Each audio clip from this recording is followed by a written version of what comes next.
curriculum. So now you have these 60 books and 60 courses. Now jot down all of them on one spreadsheet. You write all of them down. These books, these courses are some things which anybody needs to learn in order to become you. So say you are Carla and you want John to become Carla. So you will be giving this course to John so that he goes through all those things and eventually become like Carla.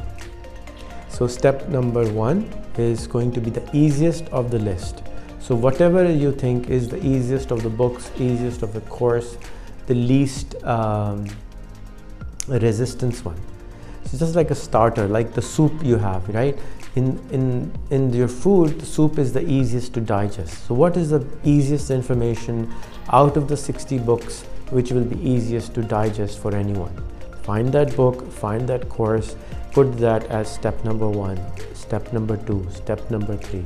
So now decode all those traits which you think are the most easiest one to the most difficult ones, so that by the end of the course they are already becoming you, so they have the traits which you have eventually, but start from the least difficult ones.